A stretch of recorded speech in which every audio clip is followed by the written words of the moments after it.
कि हे गंगा मैया हम पापी हैं, हम अघी हैं, हे माँ हमारे जीवन के पाप तापों का क्षय करना और मुझे अपनी गोद में लेना गंगा मैया, क्योंकि आप माँ हैं और हम पुत्र हैं। पूत कुपूत सुने हैं जग में, माता सुनी न कुमाता। माँ तो माँ होती है, पुत्र चाहे कुपुत्र भी हो जाए कुपुत्र भी हो जाए तब भी माँ अपने लाला को, अपने बालक को अपने हृदय से लगाती है।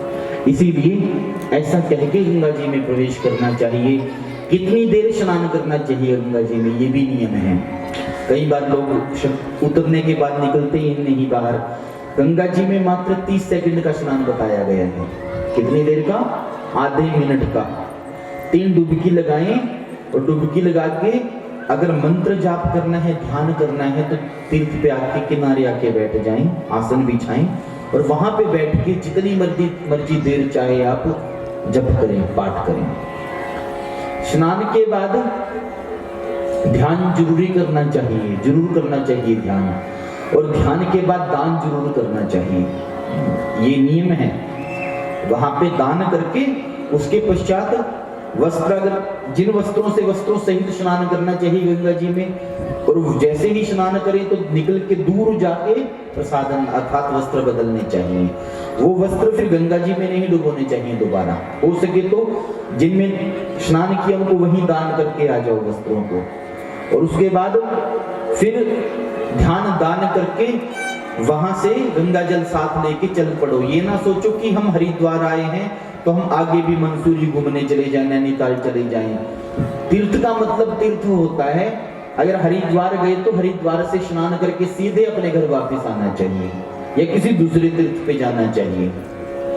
ऐसा करते हुए फिर हमें वापस अपने घर आके अपने बड़े बुजुर्गों के चरण छूने चाहिए, सबको प्रणाम करना चाहिए, वहां का प्रसाद सब में बांटना चाहिए, गंगा जल सबको देना चाहिए। ऐसी यात्रा पूर्ण मानी जाती है।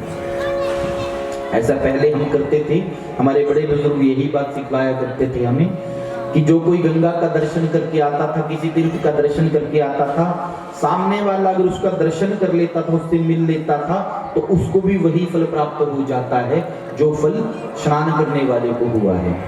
क्यों?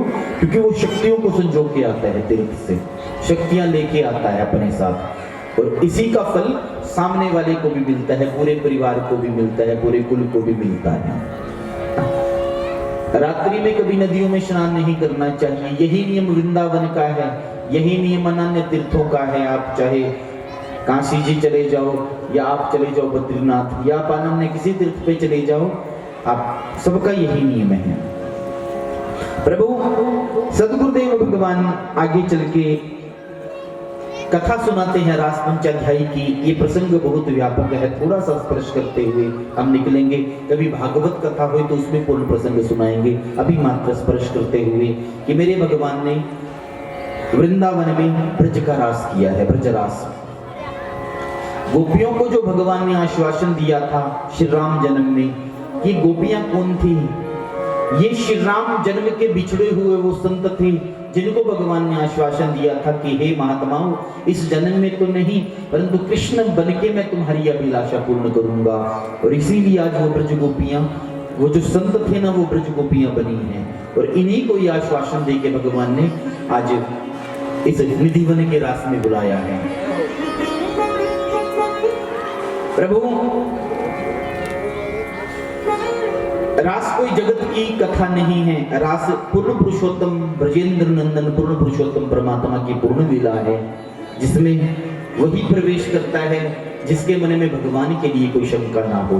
क्योंकि शंकित मन कलंकित मन होता है, जो शंका में रहता है वो लंका में रहता है।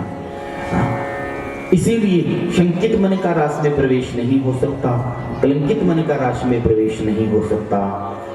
इसीलिए प्रथम श्लोक जो रास का है प्रभु वो बड़ा प्यारा है कि भगवान अपि तारा त्रिहि शरदोत फुल्लम मल्लिका वीक्षरन्तु मनश्चक्र योग माया उपाश्रिता, कि भगवान ने निधिवन में योग माया का प्रसार कर दिया। माया किसका स्वरूप है? माया भगवान का ही स्वरूप है। गीता में भगवान ने कहा मम माया दुरत्यया, अगर मैं मायापति हूं तो माया मेरा ही स्वरूप है। मेरी आज्ञा के बिना कोई मेरे मेरे धाम में प्रवेश नहीं कर सकता। इसलिए श्रीमद् भागवत महापुराण के 10वें स्कंद के 29वें अध्याय से लेकर 33वें अध्याय तक के 5 अध्याय रास पंचाध्यायी के हैं। भागवत भगवान का वांग्मय स्वरूप है, 10वां स्कंद भगवान का हृदय है, और रास पंचाध्यायी ये 5 अध्याय कहते हैं स्वयं भगवान है, और इसमें भी जो गोपी गीत है वो भगवान की आत्मा है। जो मानव गोपी गीत का पाठ श्रद्धा भक्ति के साथ करता है उसे स्वयं कृष्ण तत्व की ही प्राप्ति हो जाती है। इसलिए ये व्याख्यान बहुत विस्तृत है, मात्र स्पर्श करते हुए कि भगवान ने ब्रज में रास किया था, गोपियों में अहम भाव जागृत हुआ था, और जहां पे जीव में अहम आ जाए वहां भगवान नहीं आते। भगवान वहां कभी नहीं ठहरते जहां अहम आ जाए।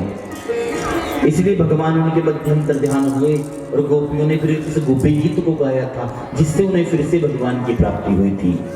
गोपियों ने भगवान से प्रश्न किया था कि हे प्रभु, इस संसार में 3 प्रकार के प्रेमी होते हैं।